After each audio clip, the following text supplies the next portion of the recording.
안녕하세요. 오늘은 수열의 극한값의 계산을 배우도록 하겠습니다. 수열의 극한에 대한 정의를 배우고 난 다음에 이번 시간에는 그걸 계산하는 방법을 배우는 거예요. 수열이 수렴한다는 게 어떤 의미였죠? 어떤 수열 AN에서 n이 한없이 커질 때 수열 AN이 일정한 값 알파에 가까이 가면 그러면 그때 수열 AN을 수렴한다고 얘기하고 그 알파 값을 극한값 또는 극한이라고 얘기했었어요. 그런 극한값을 계산하는 방법을 배우는 거예요, 오늘은. 수열의 극한에 대한 기본 성질. 수열 AN, BN이 모두 수렴하면 극한값이 있겠죠? 그래서 AN의 극한값을 알파라고 놓고 BN의 극한값을 베타라고 할 때 1번, 2번, 3번, 4번, 5번이 모두 다 성립한대요.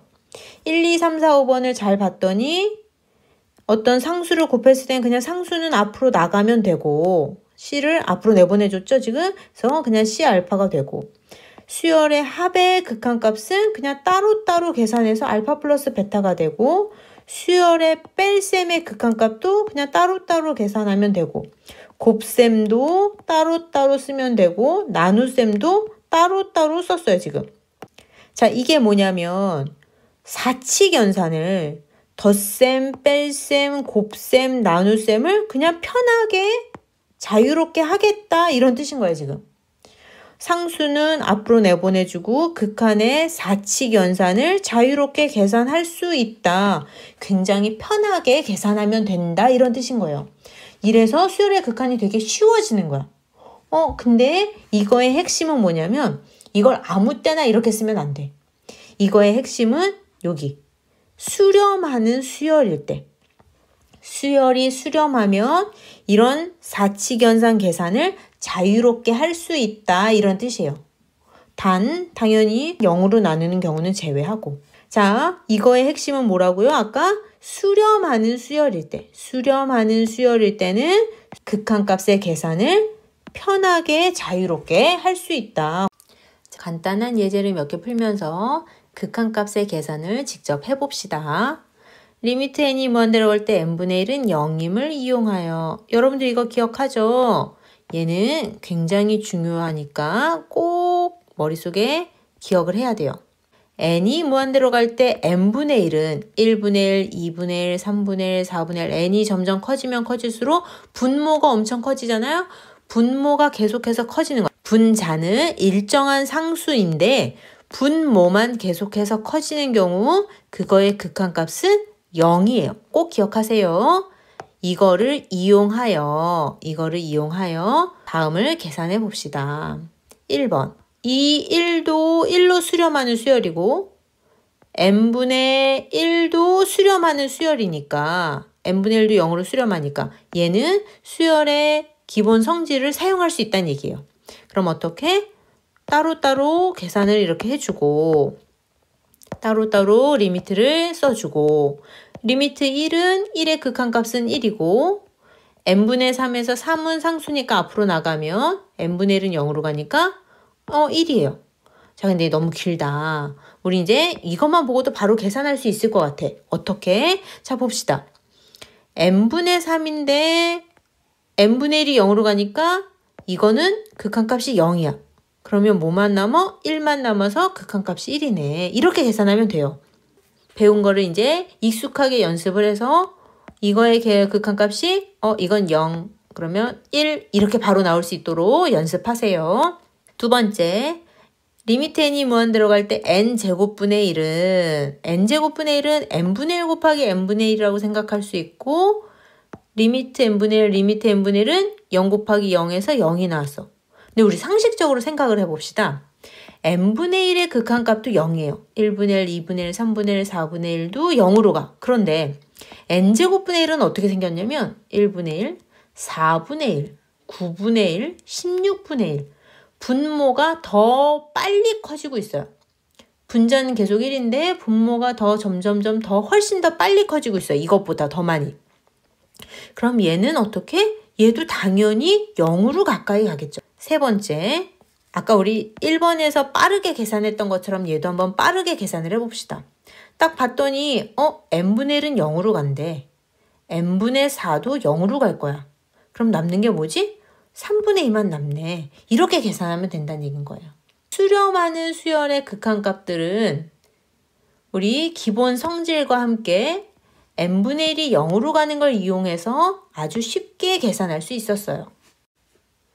수렴하는 수열들은 기본 성질을 이용해서 편하게 계산을 했었는데, 그러면 수렴하지 않는 경우에, 특히 무한대로 발산하는 경우에는 어떻게 계산을 하는지 알아봅시다.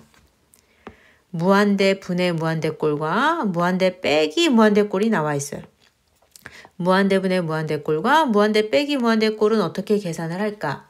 무한대는 발산하는 거기 때문에 아까처럼 편하게 계산을 하면 안 되거든요. 그러면 어떻게 하는지 봅시다. 분모의 최고차항으로 나눈다. 이게 무슨 얘기냐면 이런 문제를 푼다고 했을 때 n제곱 플러스 n 플러스 2는 무한대 제곱 더하기 무한대 더하기이기 때문에 무한대로 가는 거예요. 3n제곱 플러스 4n 마이너스 1도 여기 빼기 1은 사실은 앞에 있는 무한대에 비하면 굉장히 작은 수기 때문에 그렇게 크게 영향을 주지 않아요. 무한대 제곱, 무한대니까 얘도 무한대로 가고 얘도 무한대로 가는 무한대분의 무한대꼴이에요. 이럴 때는 최고차항으로 나눈대. 그러면 최고차가 2차니까 분자 분모를 모두 다 n제곱으로 나눠준다는 얘기예요. n제곱분의 1로 여기도 n제곱분의 1로 나눈다는 얘기예요. 그러면 어떻게 되냐면 모두 다 n제곱으로 나눠주면 이렇게 식이 바뀐다는 얘기네요. 그러면 우리가 많이 보던 게 나왔어요. 어떻게? n분의 1은 아까 0으로 가고 n제곱분의 2도 0으로 가고 n분의 4도 0으로 가고 n제곱분의 1도 0으로 가. 남는 게 뭐만 남아있어? 1분의 3만 남아있어서 3인 거예요. 최고차항으로 나눴더니 최고차항보다 더 낮은 차수의 항들이 전부 0으로 사라졌어. 자, 여기서 최고차항이 2차예요. 그럼 2차보다 낮은 차수들이 전부 다 사라지는 효과를 가지는 거야. 아, 최고차항으로 나눈 이유가 이래서였구나. 최고차항으로 나누면 가장 높은 차수의 항만 남겨놓고 나머지는 사실 그렇게 크게 영향을 주지 않는다는 게. 이게 어떤 의미냐면 n이 무한대로 갈 때 n제곱이 커지는 속도가 n이 커지는 속도보다 훨씬 더 빠르기 때문에 n제곱만 생각하면 된다는 뜻인 거예요. 최고차항으로 나눴더니 이런 효과가 있었구나. 그러면 지금은 차수가 똑같으니까 1분의 3에서 3이 나왔는데 만약에 분자가 차수가 더 크면 어떻게 될까? 예를 들어서 리미트 n이 무한대로 갔는데 3n 플러스 1분의 5n 제곱 마이너스 10. 이러면 어떻게 될까? 5n 제곱이 워낙 빨리 커지기 때문에 5n 제곱보다 차수가 낮은 얘네들은 사실 상관이 없다는 얘기거든요. 그러면 어떻게 돼?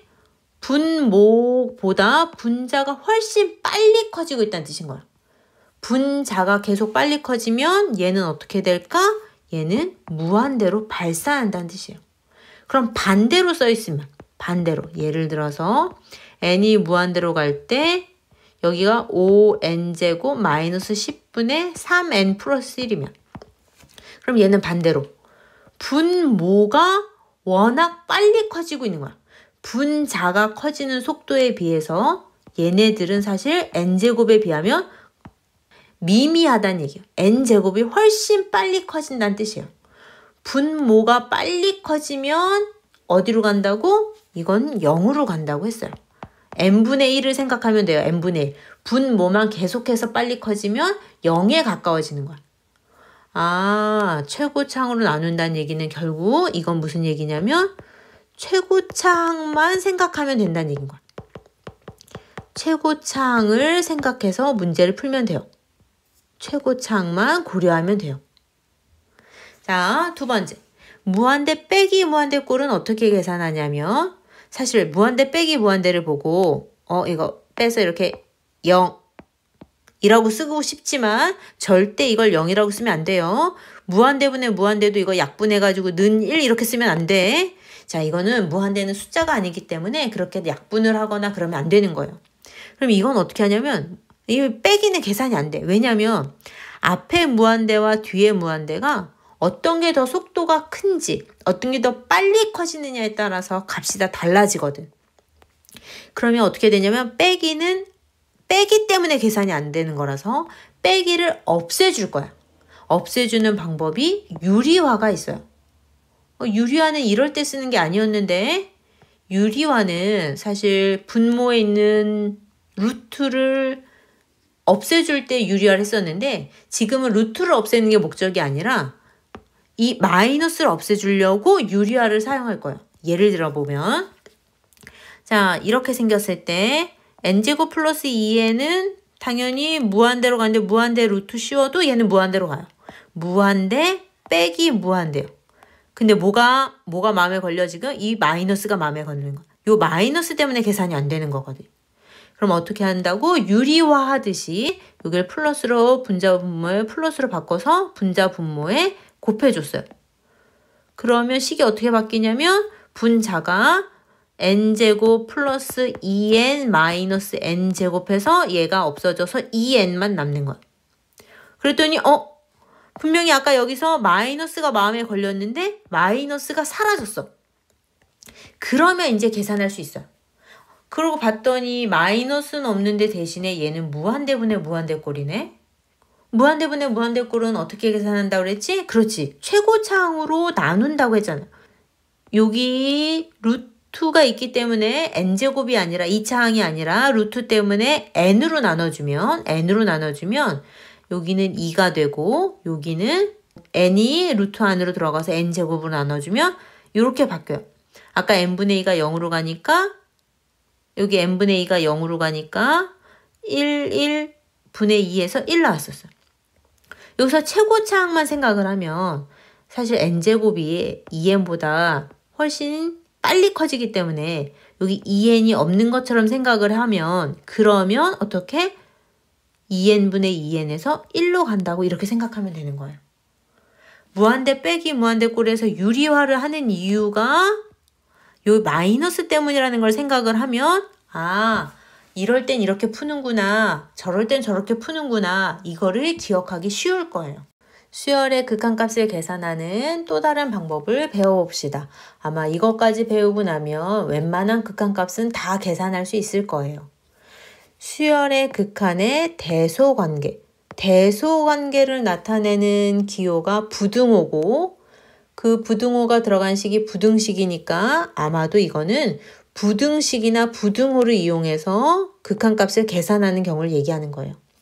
자, 수렴하는 두 수열 AN, BN에 대하여 수렴하니까 극한값이 존재할 거고 극한값을 알파, 베타라고 할 때 AN의 극한값이 알파고 BN의 극한값이 베타예요. 모든 자연수 N에 대하여 수열 BN이 AN보다 크거나 같으면 그럼 상식적으로 극한값도 당연히 크거나 같을 거예요. 너무 당연한데 2번 수열 CN이 AN과 BN의 사이에 있어요. AN보다 크거나 같고 BN보다는 작거나 같아요. 그러면 극한값도 당연히 사이에 있어야겠죠. 그런데 알파랑 베타가 똑같아. AN의 극한값과 BN의 극한값이 같으면 CN의 극한값도 당연히 같아야겠죠. 지금 AN, CN, BN의 극한값이 모두 다 알파로 똑같다는 뜻이에요. 얘도 알파고 얘도 알파고 얘도 알파라는 얘기예요. 너무 당연한데 자, 여기에서 중요한 건 BN이 AN보다 커도 아까랑 뭐가 달라졌냐면 아까는 크거나 같다 해서 같을 수도 있었잖아요. 같을 수도 있었어요. 그랬더니 극한값이 같을 수도 있었어. 그런데 이번에는 BN이 항상 커도 극한값은 같을 수 있대요. 이게 무슨 일이지? 왜 분명히 크기만 했었는데 어떻게 끝에 가선 같아졌을까? 이게 극한이기 때문에 가능해요. 예를 들어서 AN은 1-n분의 1이고 BN은 1 플러스 n분의 1이에요. 얘의 극한값은 n분의 1이 0으로 가니까 1로 갈 거고 여기도 n분의 1이 0으로 갈 거니까 1로 갈 거예요. 그래프로 표현을 해보면 여기가 1이라고 했을 때 이게 1이라고 했을 때 1-n분의 1은 여기 1-n분의 1, 1-1, 1-2분의 1, 1-3분의 1, 1-4분의 1, 1-5분의 1에서 점점 어떻게 1에 가까워지고 1 플러스 1, 1 플러스 2분의 1, 1 플러스 3분의 1, 1 플러스 4분의 1 점점 어떻게 1에 가까워져. 얘는 밑에서부터 이렇게 1에 가까워지고 1 플러스 n분의 1은 위에서부터 1에 가까워지는 거예요. 그러니까 당연히 bn이 an보다 항상 더 위에 있잖아요. 항상 bn이 크지만 이 끝에 가면 점점 어떻게 된다고? 둘이 1에 가까워진다는 뜻이에요. 그렇다고 끝에 가서도 둘이 만난다는 뜻은 아니에요. 이게 an과 bn이 같다는 뜻은 아니야. 가까이 가는 값이 같아진다는 얘기예요. 극한이기 때문에 이런 얘기가 가능한 거예요. 두 번째도 an, bn, cn에서도 는이 없는데도 아까 는이 있지만 는이 없어도 극한값은 모두 다 알파로 같을 수 있다. 이게 핵심인 거예요. 예를 보면 n분의 1, n분의 2, n분의 3 어떻게 생겼냐면 n분의 1, n분의 2, n분의 3 하지만 극한값은 모두 다 어디로 가? 극한값은 모두 다 0으로 가요. 자, 이 내용을 문제에 어떻게 적용을 하냐면 이렇게 생겼어요. an이 사인 들어가고 되게 복잡해 보이는데 그런데 an의 극한값을 어떻게 구하냐면 사인의 특징이 뭐가 있냐면 사인은 삼각함수에서 사인은 항상 마이너스 1에서 1 사이래. n이 어떻게 변하든 상관없이 사인 어쩌고 사인 n세타는 항상 마이너스 1에서 1 사이에요. 근데 그거를 n으로 나눠줬어요. 그럼 양변을 똑같이 n으로 나눠주면 우리 아는 여기 n분의 1 나오고 여기 n분의 1 나왔어요. 마이너스 n분의 1 마이너스 0은 0이고 n분의 1도 0이에요. 그러면 당연히 이 사이에 있는 극한값도 어디로 간다고? 극한값도 0이다. 이렇게 찾을 수 있다는 얘기예요. 수열의 극한값의 계산을 다양하게 알아봤어요. 내용이 좀 많긴 한데 중요한 건 뭐냐면 내가 얼마나 자유자재로 빨리 계산할 수 있느냐가 중요하거든요. 연습을 많이 해야 돼요.